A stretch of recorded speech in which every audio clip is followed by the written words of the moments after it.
I'll do, and welcome again to our second chat of today, Loose Lips. So we just spoke with Sophia before. That'll be up on my Instagram live for the next 24 hours.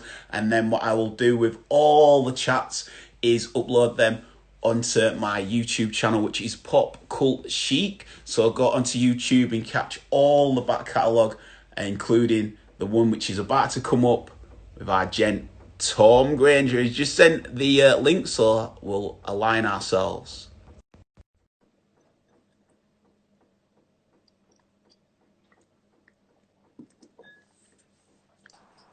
Yo. Yes, lad, how are you? All right, mate. Am I not too bad? Can you hear me? Yeah. Can you hear me? Can you hear me now? Yeah. Can you hear me now? See you. Hear you. I can see you. Do you remember that Phoenix nights? Yeah, mate. Max and Paddy. Can you hear me? Yes, mate. I'm trying to get the angles right on this, but is that better? Well, no. Can you do it other way? Because now you're like up. Yeah. Absolute technophobe, man. That should be an alias. DJ, that's a good alias, that, you know, technophobe. If you see that coming up on comedy circuit and I'm being like a fake DJ, you can have some credit. I think I'm low down here, man. Anyway, yes. How's it going here? How's it been? How was the last chat? It was good, mate. It was really good, you know. So the lady I was speaking with is called Sophia, and she's like a real influential figure in Leeds for a lot of the hospitality and bar industry. So she's really good at getting people together with one another and seeing like people who would work well with people that might not know each other. So she's good at introducing, and yeah, real good. Like, we've got a live story. She met Luis Figo when he first signed for Barcelona and got his first ever Barcelona shirt. Fucking hell, sound that. Yeah, exactly. So that was pretty sick, man. That was good. But anyway, how are you then? How you adjusting to this? I'm all right, mate. Well, how's Baker? Shout out Baker. Is he in the next room? Yeah, what? He's in the next room playing FIFA. Yeah, he's next to me. Can you hear But yeah, man, I'm all right. It is obviously my hair is fucking. I mean, it looks like it's not as good as yours, man. Bro, the only thing that's getting me through mine at the minute is that Dennis Rodman's starting to make his comeback in me. So I'm like, all right, that's what I'm basing doing that in like '96, man. Everyone's looking like that. Yeah, you're killing it. But yeah, I mean, you know, like everyone, man, my job is completely like stopped. Both jobs, both DJing and my day job. So I'm furloughed, like a lot of people. So yeah, just kind of trying to use this time to do something productive. Although it can be quite hard, you know. But so I'm doing a few bits and playing a lot of FIFA as well, much to the annoyance of my missus. But yeah, and sort of keeping an eye on. We get like, you know, a few bits through, and we're keeping an eye on the news, seeing where we're going to be in the next few months, whatever. I'm sure it's the same with a lot of people in a lot of industries. You know what I mean? So yeah, currently a bit in the unknown, a little bit scared of what's to come, but kind of also enjoying. It's a complete refresh, and it's giving me some new sort of views on you know, life as well as work. So yeah, it's probably the same for a lot of people, you know. So yeah, the pace of life in London, I believe, can be quite hectic. So does it seem like it is down there a bit of refreshing to almost just stall for a moment? Definitely, man. It's like it's pretty cool, to be fair. It's like, obviously, you know, it'd be better if we could all go outside, but it's nice being in London and it being a kind of easy pace of life, quite a simple life. Do you know what I mean? Like, you know, you pretty much get up, you know, do some exercise. I'm eating like 3 times a day, 3 like stable meals. So it's like, yeah, it's probably like the most routine I've had in a while. Weirdly, but I would much rather us all be free, of course. But yeah. Do you reckon any of these, say, like, for example, your eating habits and stuff, so any of the improvements that you've been making to lifestyle, do you think those are things that you can take on after it? Do you think the practical ones to maintain? Yeah, I mean, like stuff like exercising. I find it as well, man, just like productivity outside of work as well, doing, you know, like reading a bit more. Yeah, I'm trying to learn piano. Do you know what I mean? Just like all that kind of like stuff that you've never really like found time to do. I've I'm seen kind your of going on. piano. I've actually your piano. You put it on one of your Insta stories, and it's got the keys, hasn't it? On I the. don't tell us the cheat in it, man. Yeah, but no, I thought it like was genius, mate. I was like, yes, I I, see you. I I was like, think I see you. I think of it as kind of like stabilizers. So maybe this Yeah, time next year I can take like the stabilizers off. But yeah, it's there's something. no front in that, mate. That's class. Yeah, well, hopefully. But do you know what? It works, man. I found myself I can play Twinkle Twinkle with two hands now. So there we go. It's getting somewhere. The first thing you're gonna do when you get out is go to like a train station and play that solo piano. Oh, Just go and yeah. serenade everybody with Twinkle Twinkle Little Star. Yeah. Yeah, probably get bottled and booed as well, but maybe, maybe we'll see what happens. But yeah, maybe that'll be my future career, busking. Who knows, man? After all this, when we've all got no careers to go back to, so. Well, let's talk about yours because it was taking off, and it is taking off, and I'm sure what I'm saying to a lot of people is this time pause or reset? And for me, I'm looking at it more of reset. So the improvements that you make, you've just said to your lifestyle, you're implementing them, and they can continue. But when it goes back to where it is, you'll still be able to pick up with your career with where it was because you were getting yourself like in some nicely noted things down there. I don't know, man. It's kind of, again, it's like this whole like unknown thing. No one really knows what's going on. But no one really knows what's going on. So I can't really say where I'll be. Like things were like good and stuff. I'm still very much like kind of on the circuit and doing like a lot of warm ups, and I just started getting like a few like kind of nice bits DJing. But in my day job as well, at a music agency, that was really starting to pick up, and like I took on a few new artists and stuff like that, and that was really starting to. I'd got like a few festival bits going on, and everyone was kind of really excited and happy. And then this just completely halted that. So not only has like my DJing completely stopped, but my like day job has completely stopped as well. So I'm kind of in this weird spot, and no one knows when it's going to be back properly. So it's kind of just like in this weird kind of unknown. It's limbo, isn't it? It's almost like purgatory. But do you know what, man? I know this is for a lot of industries as well. But yeah, music is like it's tough at the moment. I'm lucky because I was on a salary at my job, so I go in the furlough. But for those self-employed musicians and stuff, it's a real struggle for them at the minute. And well, there's a lot of chat going about and petitions going about save the venues as well at the minute as well. yeah, I'm actually going to be speaking with Nath from Brooding in a couple of weeks as well to get his insight into that world. Yeah, he's a super head man. He's one of the best promoters in the UK, so that's a good interview to have. But yeah, man, I feel for all of them. Basically all these people that put gigs in, do this for the right reasons are the ones that are going to be like hit the hardest, which is really sad. Obviously, like your big companies are going to survive this and be fine, but the little guys that make the difference are the ones. That's in terms of artists and promoters, and this whole kind of industry. It's really the little guys that are going to get hit the hardest by this, and that's kind of sad. So I'd like to think there's a support network there though within each other, and I mean, there's definitely a community. There's a community, and I think what this has done, it's certainly brought the community closer together in terms of like. Musicians, promoters, agents, managers, everyone's kind of like, whereas before, and it was a bubble and it was getting stupid and people were like, arguing over lots of money and there was lots of ego involved and all of this and people falling out and, all the kind of cliche, Ari Gold music biz sort of thing. Do you know what I mean? I'm gonna bust through on Raj soon again. I'm gonna do it over again. Harry Gold, shout out Harry Gold. I respect you for that. Sorry, go on. But what's happened is this has just completely like squashed all of that, man. It's just there's no room for any like that. Everyone's got to be on the same team and pulling the same direction. It really is kind of like in terms of like the scene, sort of like if we all don't pull together and support one another, there will be no scene. So it's like it's really. It's kind of nice to see, people that used to be loggerheads kind of like getting along and like trying to make the bigger picture of it. Yeah. And I think, when this is all over and done, I think it's going to be the music scene is going to look completely different, man. It's going to be way more of a community. I think, big fees and lots of traveling and, all that's not going to, that's all going to change as well. So I mean, in a way, it could be really good for like kind of local artists, smaller artists, because these people are now rather than this headline culture that was going around.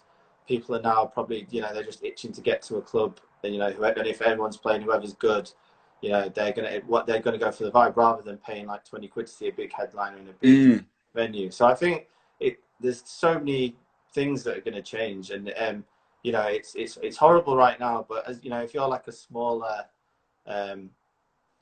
artist, this could be, you know, it could be a pretty good. It could end up turn out all right for you. Do you know what I mean? But for now, like the survival of people getting through financially or whatever that's the real kind of struggle at the minute. But there is kind of like a light at the end of the tunnel if and when they announce the end of this lockdown. So and the restrictions. So yeah, you speak a lot of sense there. I'm looking at Red and Blue Pill. I think that you've got both worlds, and both worlds affect one another. But it's almost, which one do you want to focus on more? It's not that you're ignoring the other. It's just that when this does come out of it, you want to be in the best space that you can be to push on and to hit the ground running. Yeah. And I think a lot of the newer artists, well, any artist, but I think what will be a key to a lot of the newer artists as well is in this time creating new material, new music, I mean, so that they've got more things that are going to grab people to come to their world. So like, it is true, there's, you know, especially people who are kind of, you know, doing music as like a side hustle or whatever, there's no better time now to be like creating, but also fully in it. But at the same time, it's also a completely uninspirational time of everyone's life. Do you know what I mean? It's such a depressing time. So yeah, and you know, a lot of art comes from inspiration, and you know, you can read books and stuff, but a lot of people, you know, get inspiration from, I don't know, being outside, going to clubs, going to these events, and all that stripped away. So I kind of feel it's kind of like it's like you say, there's two things. There's like, be as productive as you can, and you know, make all this music, and you know, you'll never have this amount of time off this late in your life ever again. But at the same time, it's totally fine if you're uninspired and like and understandable. It's totally fine to not want to create or not want to like you know, you just got like, it's like a wave. You just got to ride the wave, man. And then I respect that. No, I respect that. But at the same time, you know, it is mad stressful not knowing what's going to happen. So it's kind of the music at the moment is kind of it's in a weird, the live music industry I'm talking about, that's what I know, is in a kind of scary, weird place at the minute. So are you still in regular contact with the artists that you were bringing onto your label then? Yeah. Sorry, not label, onto the agency. Yeah. So basically, I speak to their manager. So I've got, like, you know, there's a few tours planned for Q4, that we're just keeping an eye on. So it's just we need to announce them. So we're just kind of like waiting on what's going on, and you just got to let the government lead it. I think a lot of people now are cancelling August. It appears that there's going to be no summer festivals whatsoever this year, especially. Do you think that's the right thing to do? Say, like, if everything's lifted in June, and say there's I'm just throwing names from the time that they're on. I'm not saying that any inside info, but let's say, for example, Mint Festival or Leeds Fest or Kendall. You know, your later lying Lost and Found. You know, those sort of festivals. Do you think that they've got an advantage in holding out, or do you think it's wise for them to sort of pull? The weird thing is that you've got going right now is even those festivals that are on in August, and again, they're kind of like this light at the end of the tunnel. Nobody's buying tickets right now because nobody's got any money. So, and then people aren't going to get back to work properly till at least maybe mid-May, June, could be even later, especially in like creative industries. So no one's got any money, so no one's buying any tickets. So you might put this festival on, the restrictions might just be okay, and it's still going to be empty. The other thing you've got as well is, I think, realistically, man, you're not going to have 100,000 people stood in a field next to each other when there's no vaccine. So I think that's going to be another. I don't think you're going to see a big gathering or festival, and I don't even think, you know, like football even. I don't think football crowds will be happening until next year.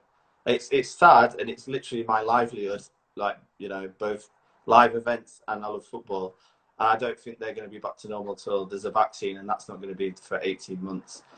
So it's like, and in terms of a business, the live music industry relies a lot on big festivals, especially like the smaller independent sort of aspects that I work in. those big fees from festivals kind of like sustain us. So it's certainly scary. All the government help is really appreciated, what they're offering. But you know, if that stops and there's no live events, then it's for everyone, man, for artists, for the whole what is it?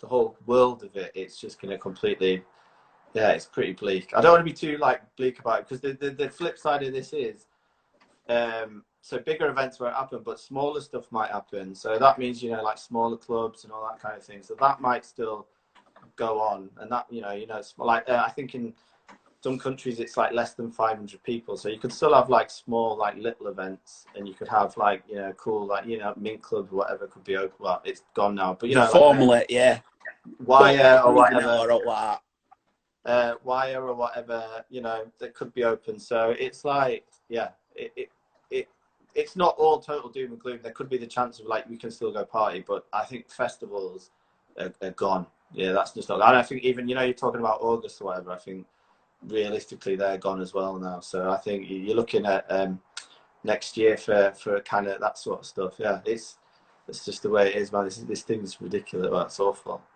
But so bringing it more to in line with you then, how do you merge the two worlds of being a touring DJ? Well, I'm not a touring DJ. I play a lot of clubs in London. I've got a residency in Leeds. I do a few bits, but that's touring. I'm hardly touring, mate. That's touring. No. So the way I do it, so it's like, you know, obviously DJing mainly at weekends, and then I work Monday to Friday at the agency, and then I would never like.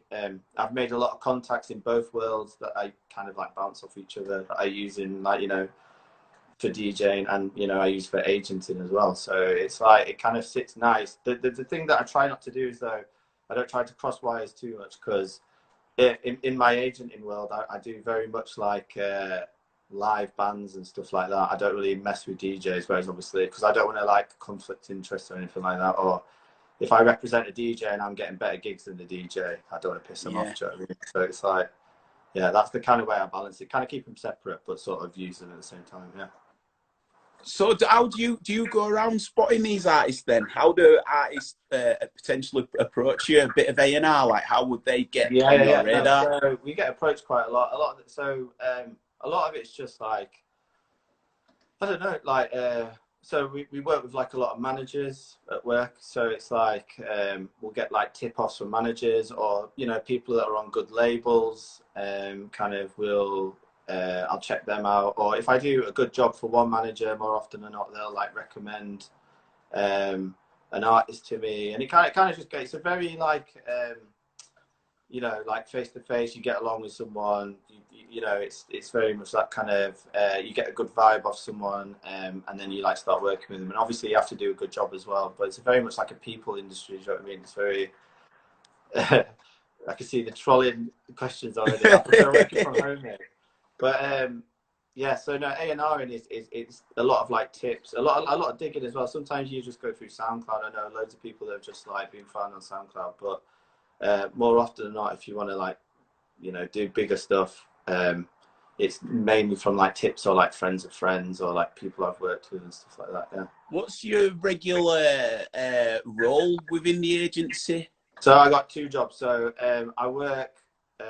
My primary role is I'm an assistant to Rebecca Prochnick, and she's one of the biggest agents in the UK. She looks after Skepta, Deer Hunter, JME, all the Boy Better Know guys. So I do a lot of like kind of I do a lot of admin work for them and some logistics, and like sort the ticket counts or whatever, send out press release. I kind of liaise between promoters and management or whatever. So I do that. That's like my primary role, and I work with like, I think it's maybe like 15 artists on that. And then I'm an agent as well. I'm a junior agent, so I look after. I've got a small roster of well, I'll tell you myself. I've got James Wrighton, who used to be in the Claxons, who's got a fucking amazing album out on Dewey, which I think you'll definitely love it, Ben. You should definitely check it out. I know you're a bands guy, so yeah, check that out. Is he solo now? Or yeah, it's fucking brilliant though. So he's recorded this album at Brian Ferry's studio. It's had Solvax on production. He's all in like white Gucci suits, mate. It's fucking mint. So the A&R for that went. I worked with his label on another artist that I look after called Lima. She's amazing as well. And they just did this promo video. And I was like, who the fuck is that? And I was like, whoa, it's the Go Dude from the Claxons. And then I was like, so I just hit up his management and I was like, what is this? Blah, blah, blah. And then they linked me up and it all happened. And it's fucking amazing. So definitely check him. And then she's a synth player in Soulwax. She's got like an album on Dewey. That's really good. Free Love, who are these this crew from Glasgow. They're amazing. Like one of the best live acts I've ever seen. Fucking brilliant. They've released on Optimo. They had a few really good festivals booked this year, which is not going to happen now. And then finally Virginia Wing, who've got a new album coming out in August on Fire Records, and they're amazing as well. And they headlined South Bank just before they went to write their album. So really like cool stuff. So all that I've just listed is so different to what I DJ. Do you know what I mean? So I like keep them separate. But yeah, so that's what I think. That's four. Is that 4 artists? Yeah, James. Do you have like a maximum amount of artists that you'd want at one time? Are you quite? Well, yeah. So at the moment, because I still primary work as an assistant with Rebecca, I got to like balance my workloads. But so James was just before they started was kind of starting to pop, and it was getting really busy, and I had to kind of like it was a lot of like long days. I know all my mates are going to laugh at me for saying that because they think I don't work at all, but it was a lot of like, it was longer hours and like kind of like working late or whatever. And we've got this amazing tour planned for October. It was supposed to be all over Europe. Hopefully it still is. So that'll be announced soon. But that was a lot of work, and yeah, it's good fun though, man. It's a buzz. It's like a rush when it all starts popping and everyone's really into it, and you've like found this guy. Well, yeah, it must be like a football scout, like seeing someone, bringing them through. Well, it's kind of like that. It's a buzz though, man, because like it's again, it's the same as me and you. I play you a tune, and you're like, mate, that's a mint tune. Do you know what I mean? Me being like, I've got this guy, these people, they're fucking sick. Take a chance on them, and then you put them on. The gig's really full.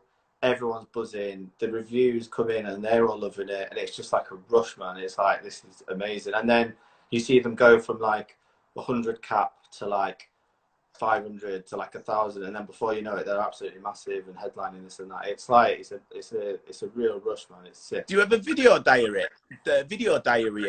Because I think something like that would be cool. I don't think a lot of people get to see that transition from your smaller clubs to when it pops. Yeah, no, well, so they're all on social media, man. So I guess they're all making their own like video diaries. But it's like it's wicked, man. And that's like that's the total buzz of it. And the agents get a bad rep as kind of like money grabbers or whatever. But the actual buzz is just seeing an artist grow. Do you know what I mean?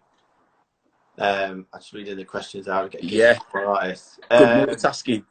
No, so I get gigs for smaller artists is basically connection. So you kind of have, through my work as an assistant, I've met all these promoters and they kind of know me. They know me through Rebecca. I think my boss has a big part to play in it. She's really well established, whatever, and anything associated with her really helps. So was it her who said that you should look to be like a junior agent as well? Well, I've always, ever since I joined the agency, I wanted to do it. But Rebecca has been, again, I'm in a privileged position where I work with one of the best live agents in the UK. So I'm literally I'm on every email. I see firsthand how she does business, how she grows. She's another one of these agents that kind of finds smaller artists and grows them. So I've seen the kind of blueprint, and I use the blueprint that she set basically quite often or not. And from going to shows with her, I've met promoters, got on with promoters, go to stuff like Great Escape or whatever, and then I have like you kind of build a trust with them basically, and then you're like, look, I've got this artist, and we wanted to do a gig, and then just like the normal kind of hustle. You'll probably do the first gig for cheap, it does it really well, and then they grow you with you sort of thing. So yeah, initially getting the gig for a small artist comes off probably a bit of blagging, a bit of reputation being who you work for, who you work with, and then just a bit of like a friendship maybe, or like a trust, I guess. So, yeah. On the flip to that, how do you encourage these artists to build their following? If they're suddenly new out and they're developing the sound, and they might not be well known, but how do you get that? so this is the thing. So when I first started kind of agenting, I had this habit of like taking on, we call them really green artists. So it's like when they're really good, but they have like no following at all. And sometimes you can make the problem of taking someone on too early, because what tends to happen is, as an artist, you get an agent, you're like, right, that's it. I'm going to get all these bookings. I'm going to get all this, and it's all going to like take off for me. And then, this is the next step. And sometimes, managing them expectations can be like really difficult, and it can be actually be problematic. You actually end up like, it looks like you're not delivering or whatever, when the reality is they're probably just not ready yet. So you never take anything on that's like too new. But then the other issue is, sometimes if you wait too long, someone else will take it. So I think that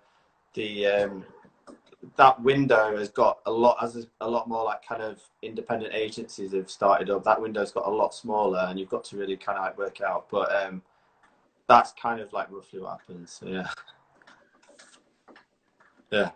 Do you find that when they are quite green, that's a good term, when they are quite green,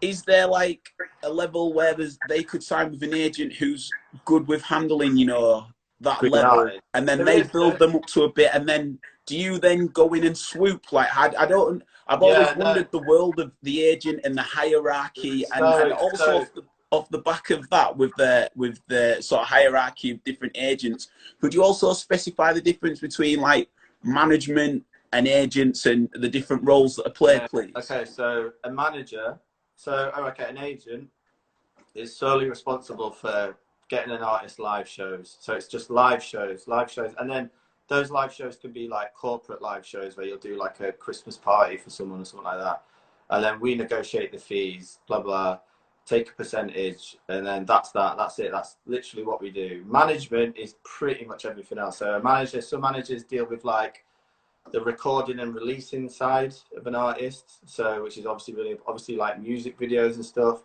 Then there's like endorsements, advertise, syncing. There's a manager does a lot of stuff, man. The agent, whenever you see a live show, an agent is involved. But when all the other stuff that goes on with an artist, the kind of universe, is all a manager. And the managers are really, really, really important. And a lot of times, managers and agents sort of like battle over stuff.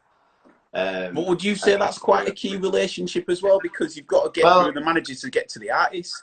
Well, yeah, but it's like I mean, so if you signed an artist and you're working with a manager, it's again a lot of agenting is about managing expectations. So it's like you've got to, I don't know, like a manager is expecting X amount of money it thinks an artist is worth X amount of money, but you're, hustling daily knowing that they're not worth that. So you've got to try but then they're expecting that. So you've got to try and bridge the gap and kind of like negotiate them down and the promoter up sort of thing, and meeting this middle ground. So it's like, that's kind of the difficulty of it all. And also when you're doing stuff like tours, there's lots of like budgets and stuff. So you've got to like work with, how much a show is going to cost, how much it's going to cost to travel.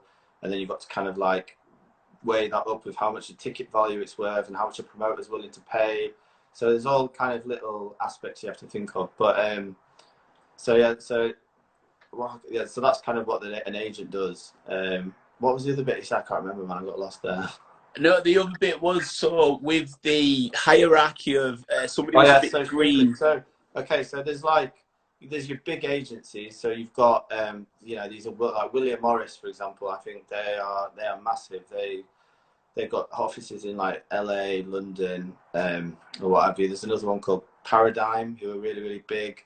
So these are kind of like big major players. These are the ones that have like your Madonnas and Jay-Z. I know Jay-Z's with Live Nation, but like these kind of like mega artists.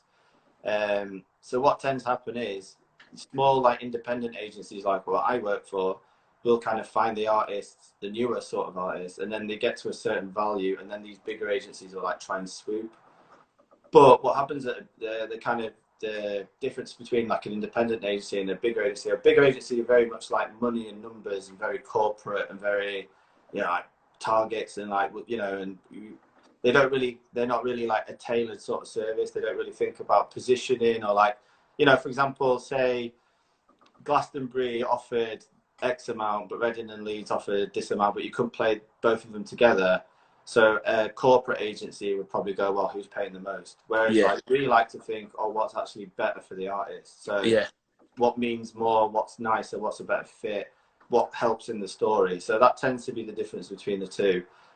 What happens is, you know, a lot of bigger artists get really like disillusioned with like major agencies, and they don't like it, and a lot of them will kind of go there for a little bit, and then they'll come back to an independent and kind of let us do our thing. So yeah, it's really like there's a lot of kind of bitchy and backstabbing, a lot of people, you know, being loyal 1 second and then secretly having talks with other agencies and like moving over. There's a lot of drama. There's But got to be a lot of loyalty, really, isn't there? That's what it's down to, other than the contracts. But surely if you're helping the relationship along, bringing somebody, as you say, that initial spotting them and then playing from different sizes. Any industry, man, money talks. It's like basically if you've been with this agency for however long and they've brought you up grassroots, and then you know they might no, but they might, you know, you might, for example, well, again, what happens is, so you're going to these festivals and shows, and you might have like a major agent turn up to the show, and basically they just promise you all this stuff. They're like, you know, I can, how much money are you getting? Oh, I can get you more than that. Or like, you should really be playing this festival. I can get you in this festival. I can get you on this tour. It's like, you know, it's standard sort of like in any competitive business, you'll always have those kind of people, and it happens a lot. But there is, luckily with our agency, because what we offer, I think to the artists, yeah, a lot of the artists enjoy working with us and are happy with what we do and our kind of different approach.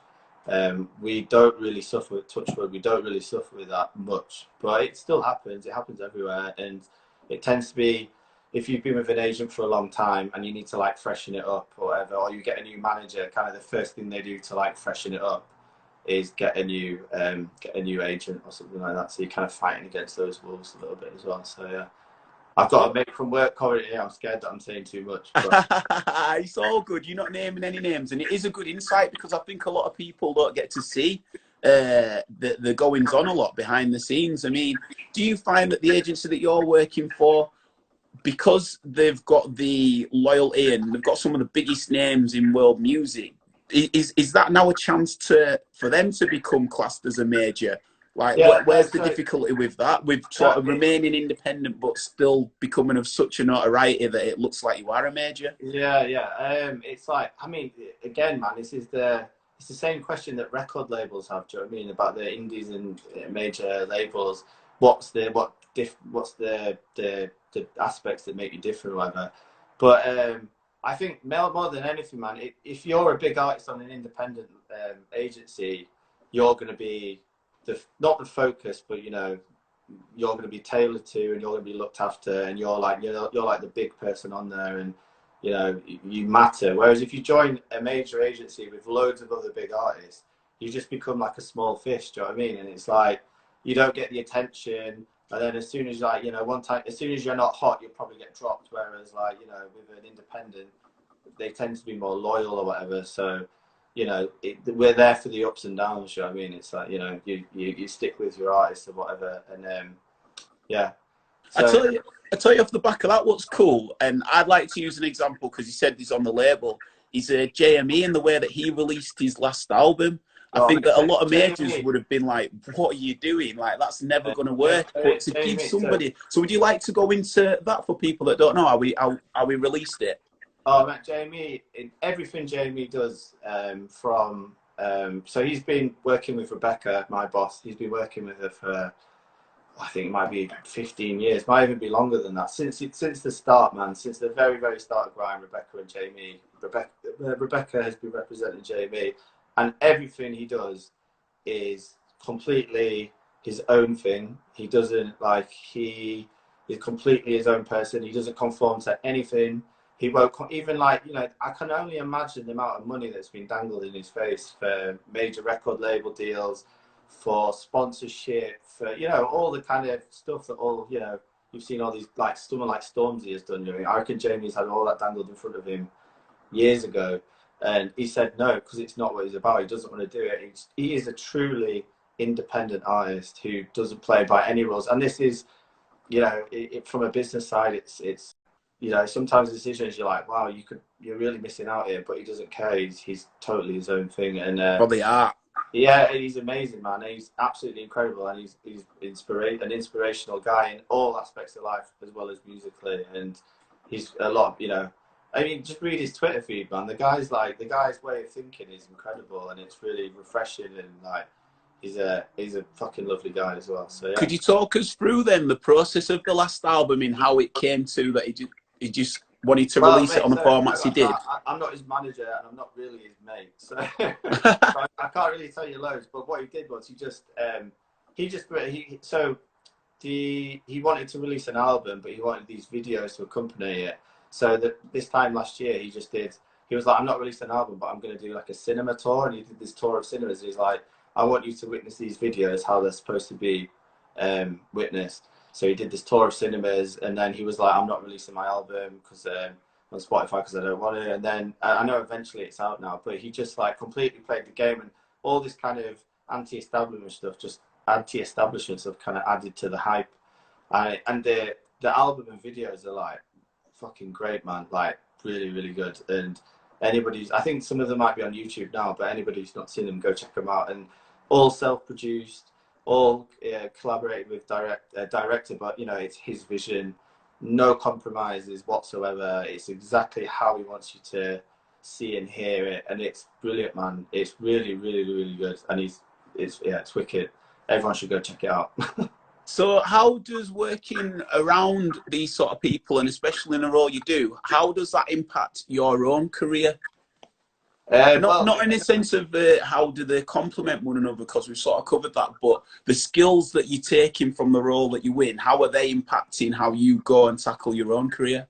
Well, I don't know. So it depends. Again, so there's like, what do you mean, DJ career? DJing, yeah. DJ career. I don't know, man. So for me, DJing is kind of like, I love my radio show and I love playing clubs or whatever, but it's not really like there's been no like real plan or anything. I'll just pretty much happily play anywhere for anyone within reason, and yeah, and no real thought of anything going into. I think what work's helped me with is just, I mean, constantly being surrounded by really inspiring people. Everyone I work with is fucking mint. I work with one of the best agents in the UK. Her roster has some of the best artists in the world.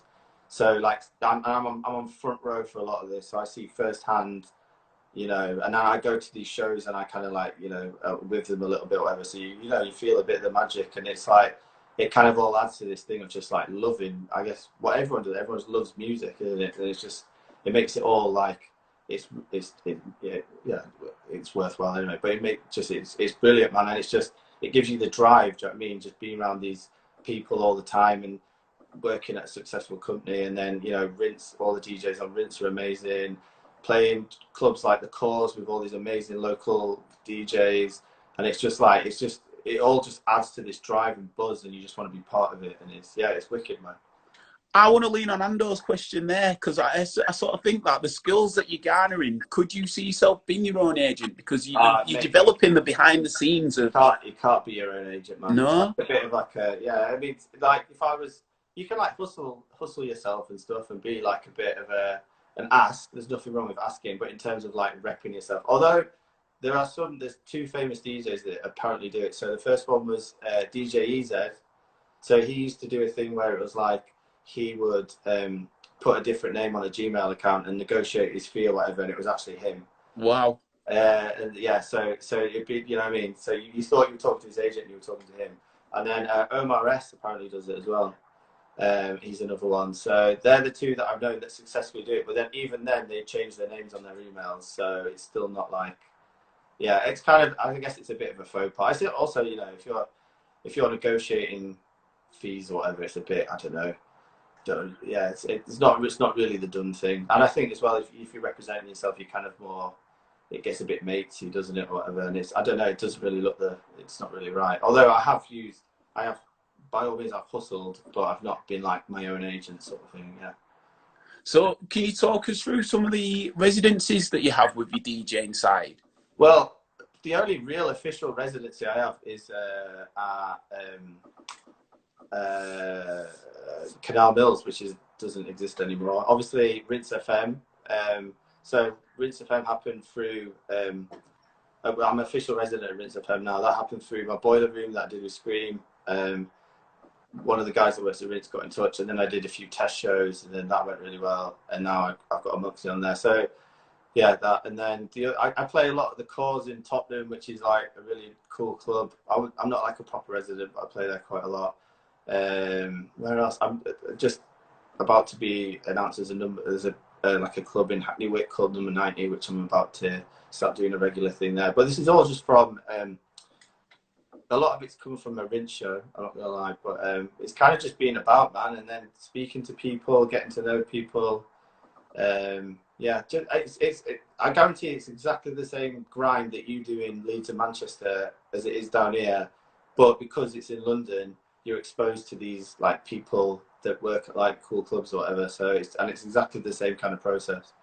You're the only one. When we were speaking one time at Canal Mills, you were the closest ever to getting me to consider moving London. Yeah, I remember having a chat, and you were just like, you proper painted a wonderful London picture, and I was like, it's like I'm a Yorkshire boy, Leeds guy, York guy. I love it, man. I love coming home or whatever. But in terms of like, especially if you want to work in music or film or something, or fashion even, you have to do it, man. It changed my life. It really, really did. I went from like Canal Mills and Normans to like a boiler room, Rinse FM. Do you know what I mean? All this, and that is purely from being in London. And even if you know, you just get like a shitty bar job, but you're just out like hustling, it like works. Do you know what I mean? It's like it really is a kind of, in terms of like a creative industry, it's really, you have to try it, man. And I see you on Arsenal TV and that, man, and I said to you, you need to get down and like get on it, get on the radio and all that down here, because there's so many great radio stations, and like just walking around East London, there's so many just like you bump into so many people that are like kind of connected. It's like, yeah, it's if you want to try real, go for it. I really, really suggest moving to London, as much as it pains me to say. Talk us through the prep of your radio show on Rinse FM. Like, is it once a month or is it once a week now? No, it's once a month. So it's once a month. So how do you prep with the music and everything? So what I tried to do is it's all new music. So I keep an eye on I buy everything. I never illegally download. I get a few promos, but 90% of it I download and buy. And I just keep an eye, just dig for the month, and then about 4 days before the show, kind of go through it, listen to it. Kind of, I'm really into like flow, so it's like I try and see what flows, kind of trying to start slow and then end a bit more kind of like high energy. And then yeah, that's pretty much it. I kind of plan a rough outline. I try and get a bit of info on each sort of track, sort of shout out and all that, and then kind of just go with the flow, man. Because what I feel like radio is, you get two types of radio. You get the kind of like really planned, formatted Radio 1, like kind of like they're all like scripted and stuff, and that's great. And then I think Rinse, because it's like a dance music station, because it's got that pirate history, it's a bit more clubby, it's a bit more like in the mix, a bit more like shout out, a bit more like kind of fun, almost piratey, like it used to be, like you say. So it feels like you're almost like shouting over the top. Rinse FM has like the most legit setup now. It's incredible. The studio's great, and they have like full-time staff there. It's like, it's wicked, man. But is Zinc still involved with it? Who? Zinc, yeah, and yeah, I think, well, Genius wasn't, but I think he's still about, I think. But yeah, they're all still there. They all still have shows. It's all like a real proper radio setup. Mate, their drive time show is like it's like Mayor, Jammer, Emerald. They're all going on to do massive things now. KTB. It's all like, it's like a little kind of academy, like a radio academy. It's wicked, man. Again, another place where you walk in and it's just like mad inspiring, and there's all these like sick people. One of the guys that produces there, actually he lived in Leeds for a bit, and he's just like this sick producer, and he's like, the Rinse have got him making grime beats now. And you know what, he's so sick I can't remember his name, but he's sick. But you know, you've just got these people sat there on the desk, like, you know, helping you out. But you know, they're making grime beats and all kinds of stuff. It's wicked, man. But yeah, so the kind of the Rinse FM sort of side, and NTS to an extent as well, I think is a bit more piratey. So you just have a bit more of a laugh with it, and it's a bit more like energy, and it's not really like, you know, it doesn't matter if you don't introduce every single track.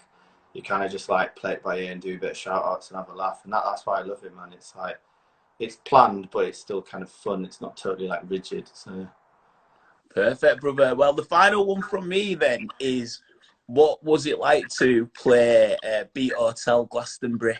oh That the last year just gone, because yeah, did you play? You played it on the first. Was it the Wednesday or the Thursday? it was on the Wednesday, so it wasn't like full system cranked, but so I somehow like managed to get all my mates to come early on the Wednesday. So I had like all of my mates at Glastonbury on the front row, and then it just got like busier and busier and busier. And then it was absolutely packed. It was amazing, man.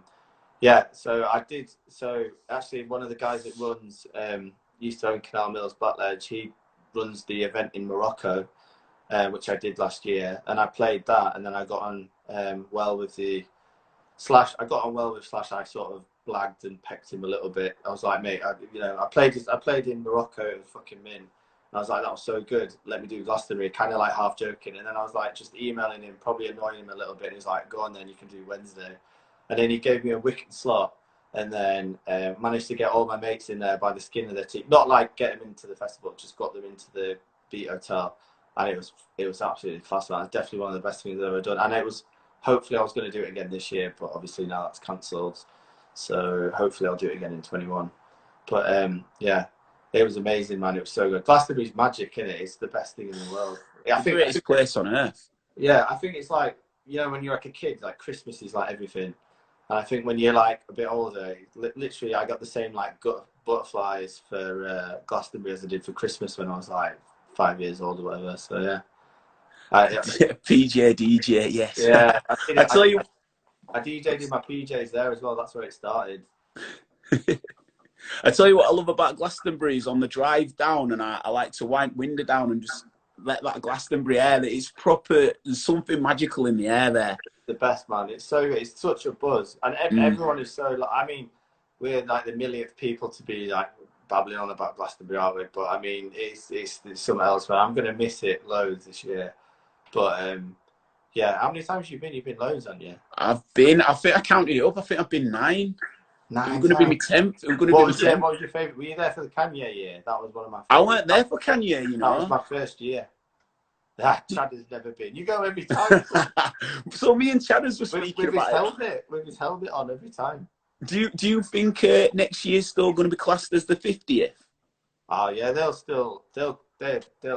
still be something special. Although, what were you saying on the lineup this year? I didn't. Some of the other stages would have been quality, like for example, other stage John Peel and West Alts, but the Pyramid didn't really pop off really. Yeah. I love Kendrick. Kendrick's sick to see live. That would have been a moment, man.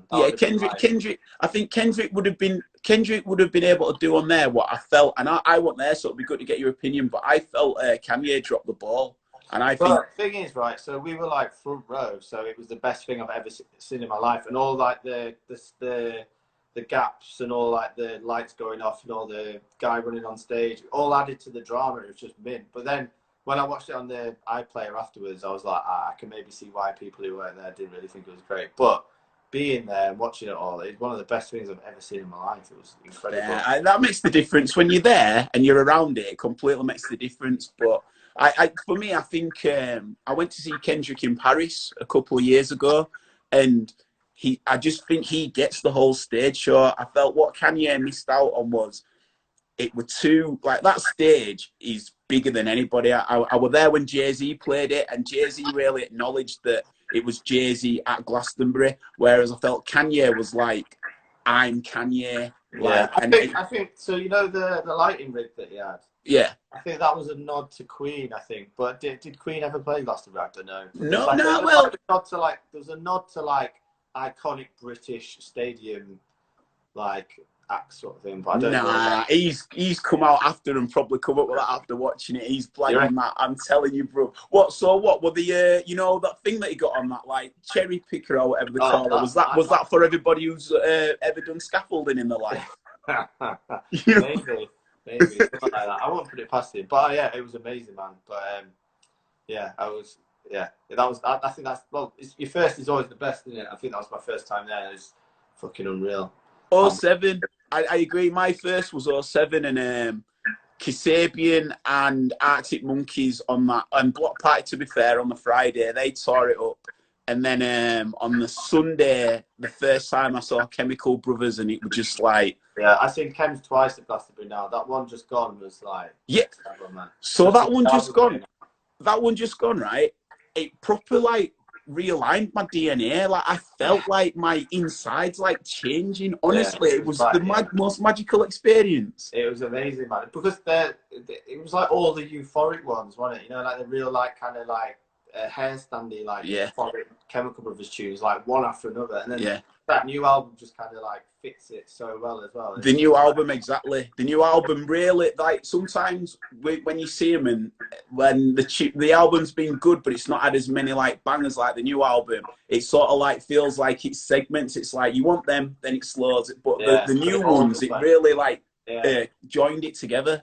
It was quality, man. It was so good. Again, another like really inspirational moment where you just come back and like, even though I just was like, I want to make something, man. Like, what can I do, sort of thing. Do you know what I mean? It was like, I get that every time I come back from Glastonbury, to be fair. But that's what Chad has said, and I agree. I think it's one of those places where you come back feeling more fueled with your own ambitions. Yeah. In whatever you do, yeah, definitely, I'd say so. Although you feel drained for the first 3 days, can't get out of bed. But yeah, definitely. So perfect. Well, do you want to let everyone know where they can find your like handles and your radio show?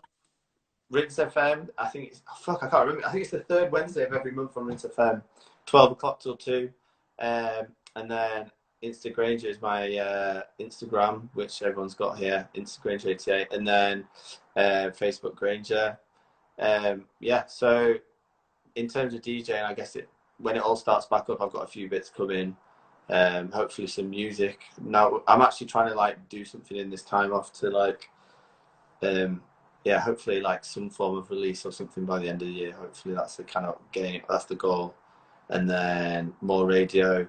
And then hopefully I'll be back at my day job as well, repping all kinds of amazing bands. And James Wright will headline Glastonbury next year. So that's it. Yes, mate. And I think it'd be remiss if I didn't end it on, what do you think's happening with the championship? Is it going to finish? So, right, I listen to a lot of podcasts on this, but so I think it all depends on the Bundesliga, weirdly. So if the Bundesliga, because they're going to go back first, aren't they? So if they manage to play games behind closed doors successfully and get their season done, then I reckon their Prem and the Championship will do the same.